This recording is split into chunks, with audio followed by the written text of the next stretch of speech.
আসসালামু আলাইকুম everyone, welcome back to my channel. আবারও চলে আসলাম আপনাদের মাঝে আরও একটা ভিডিও নিয়ে। অনেক দিন পরে অবশ্যই লাইক দিয়ে ভিডিওটা দেখা শুরু করবেন। এখানে আমি নিয়ে নিচ্ছি চাউলের আটা আর কি। আর এখানে এই যে আমি 2 কাপ চাউলের আটা নিয়ে নিব। তো এখানে যতটুকু কম আছে আমি ততটুকুও দিয়ে দিচ্ছি।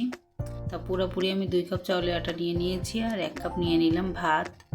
আর এই ভাতটা দিলে কি হবে সেটা দেখেই বুঝতে পারবেন। আর এখানে আমি গরম পানি নিয়ে নিব, হালকা গরম পানি, যেটা একটু শুধু অল্প একটু গরম হবে ততটুকু আর কি গরম পানি নিয়ে নেব। 1.5 কাপ পানি নিয়ে নেব। 1.5 কাপ পানি নিয়ে আমি সুন্দরভাবে মিশিয়ে নেব। মিশিয়ে নিয়ে তারপরে আমি ব্লেন্ড করে নিব। তো এখানে আমি 1.5 কাপ পানি নিয়েছিলাম, পরে আরও হাফ কাপ নিয়েছিলাম, পুরো 2 কাপ পানি আমার লেগেছে ব্লেন্ড করার জন্য। তাই আমি ভালোভাবে মিশিয়ে নিচ্ছি। আর ভালোভাবে মিশিয়ে নিয়ে আবারও কিন্তু আমি পানি দিয়ে দিচ্ছি আধা কাপ। আমি প্রথমে 1 কাপ দিয়েছিলাম আর পরে আধা কাপ দিয়ে দিলাম। দিয়ে আমি সুন্দরভাবে আবারও মিশিয়ে নিচ্ছি। আর এভাবে কিন্তু সুন্দরভাবে মিশিয়ে নিয়ে কিন্তু ব্লেন্ড করতে হবে। আর এই পর্যায়ে যদি আমার ভিডিওতে কেউ লাইক না দিয়ে থাকেন অবশ্যই মনে করে একটা লাইক দিয়ে দিবেন। তা আমি এই যে সুন্দরভাবে কিন্তু আমি ব্লেন্ড করে নিয়ে চলে আসলাম। তা দেখুন কত সুন্দর কিন্তু ব্লেন্ড হয়েছে। আর এই যে দেখিয়ে দিচ্ছি, দেখুন মাশাআল্লাহ কতটা ক্রিমি হয়েছে। দেখুন কত সুন্দর লাগছে দেখতে। এরকম ঘনত্বটা দেখে বুঝতে পারলেন যে কত সুন্দর হয়েছে। তা আমি ঢেলে নিচ্ছি। আর এখানে কিন্তু পুরোপুরি 2 কাপ পানি লেগেছে, আপনাদের কম বেশি লাগতে পারে। আর আমি এই যে জারটা ধুয়ে একটু পানি দিয়ে দিলাম আধা কাপের মতো। তাই এই যে আধা কাপ পানি, আধা কাপের থেকেও একটু কম আছে আর কি। তা ভালোভাবে মিশিয়ে নিলাম। মিশিয়ে নিয়ে আমি 1 চা চামচের মতো লবণ দিয়ে দিলাম। আর লবণটা আপনারা কম বেশি করে নিতে পারেন, কারণ সবাই তো লবণ একরকম খায় না, তার জন্য। তা আমি 1 চা চামচ লবণ দিয়ে আবারও কিন্তু সুন্দরভাবে মিশিয়ে নিচ্ছি। তা আপনারা চামচ দিয়েও মিশাতে পারেন, আমি কাঁটা চামচ দিয়ে সুন্দরভাবে মিশিয়ে নিচ্ছি। আর মিশানোটা কিন্তু অনেক ধৈর্য ধরে আর কি মিশিয়ে নিতে হবে।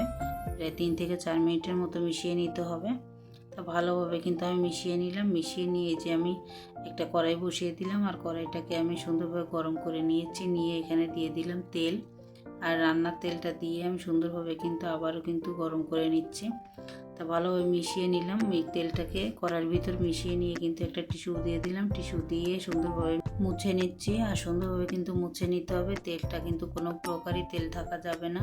সুন্দরভাবে মুছে নিয়ে টিস্যুটা ফেলে দিয়েছি। আবারও কিন্তু আমি পানি দিয়ে দিলাম। ঠান্ডা পানিটা দিয়ে কিন্তু আবারও আমি কড়াইটাকে গরম করে নিচ্ছি। আর এইভাবে যদি কড়াইটাকে সুন্দরভাবে গরম করে নেন তাহলে কিন্তু পিঠাগুলো খুব সুন্দর হবে। আর এভাবে কিন্তু আমি করে নিচ্ছি আর কি, আপনারা এভাবে করে নিতে পারেন। আর যারা পারেন না তাদের জন্য কিন্তু এই ভিডিওটা করা হয়েছে। আর যারা পারেন তারা তো খুব সুন্দরভাবে কিন্তু পিঠা বানাতে পারে। তা যাই হোক, এই যে এখানে কিন্তু আমি পানিটা দিয়ে শুকিয়ে নিয়ে কিন্তু আবার টিস্যু দিয়ে মুছে নিচ্ছি। আর এইভাবে কিন্তু কড়াইটাকে সুন্দরভাবে আমি বানিয়ে নিলাম। এই যে ভালোভাবে কিন্তু মুছে নিলাম। আর কোনো প্রকারই পানি থাকা যাবে না। আর এইভাবে মুছে নিয়ে কিন্তু এই টিস্যুটাকে ফেলে দিব। দিয়ে হালকা যে ব্রাশের তেল ছিল তেলটাকে হালকা করে আবারও লাগিয়ে নিচ্ছি। লাগিয়ে নিয়ে কিন্তু আবারও টিস্যু দিয়ে মুছে নিচ্ছি। আর এইভাবে কিন্তু কয়েকবার করে নিয়েছি আমি। তো এইভাবে কিন্তু মুছে নিয়ে এই টিস্যুটাকে ফেলে দিলাম। আর এখানে যে আমি দিয়ে দিলাম 1 চা চামচের মতো গোলা আর কি। আর গোলাটাকে দিয়ে সুন্দরভাবে এখন ঢেকে দিব। ঢেকে দিয়ে আমি জাল করে নিব 1 মিনিটের মতো। 1 মিনিট পরে কিন্তু ফিরে আসলাম। 1 মিনিট পরে দেখুন পিঠাটা কিন্তু খুব সুন্দরভাবে হয়ে গিয়েছে।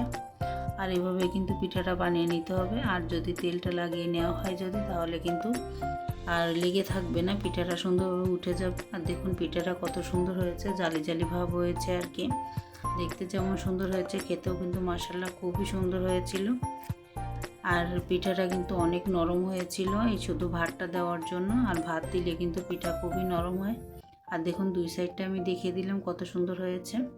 আর ভেঙেও দেখাচ্ছি, দেখুন মাশাআল্লাহ কত সুন্দর জালিদার হয়েছে পিঠা। আর অবশ্যই চেষ্টা করবেন যারা নরম পিঠা খেতে পছন্দ করেন তারাই ভাত দিতে। আর যদি পিঠা শক্ত খেতে চান তাহলে ভাত দেওয়ার কোনো প্রয়োজন নেই।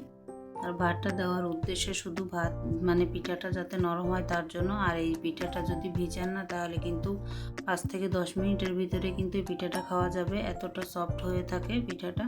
তো আমি এভাবে কিন্তু সব পিঠাগুলো বানিয়ে নিব। দেখুন সবগুলো পিঠা কিন্তু খুবই সুন্দর হয়েছে। এই যে আরও একটা আপনাদের মাঝে দেখিয়ে দিলাম, দেখুন এই পিঠাটাও কিন্তু অনেক সুন্দর হয়েছে, জালিদার হয়েছে। আর সবগুলো পিঠাই দেখুন আপনাদের মাঝে দেখিয়ে দিচ্ছে। আর অফ ক্যামেরায় কিন্তু অনেকগুলো পিঠা আমার বাচ্চারা খেয়েও নিয়েছে। তা যাই হোক, এখানে এই যে দেখুন পিঠাগুলো কত সুন্দর, সবগুলো পিঠাই খুব সুন্দর হয়েছে, আবারও বলছি।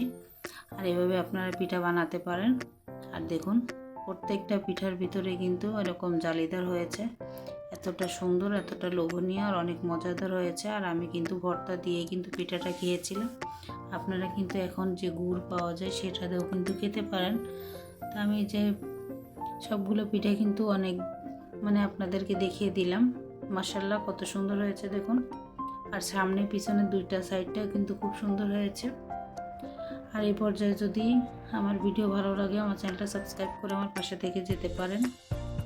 আর আমি ভিডিওটা এখানেই শেষ করব। আর এই যে আমি ভর্তা দিয়ে পিঠাটা খেয়ে নিচ্ছি, আপনারাও কিন্তু এভাবে খেয়ে নিতে পারেন। আর আমি অফ ক্যামেরায় ভর্তাটা বানিয়েছিলাম। আর আজকের মতো বিদায় নিচ্ছি। আল্লাহ হাফেজ, আসসালামু আলাইকুম। সবাই ভালো থাকবেন, সুস্থ থাকবেন, আমাদের জন্য দোয়া করবেন, আমার পরিবারের জন্য দোয়া করবেন। বিপদ আপদ থেকে আল্লাহ সবাইকে রক্ষা করুক, অসুখ বিসুখ থেকে সবাইকে আল্লাহ রক্ষা করুক, সেই দোয়াই করি। আর সবাই আমাদের জন্য দোয়া করবেন। আল্লাহ হাফেজ, আসসালামু আলাইকুম।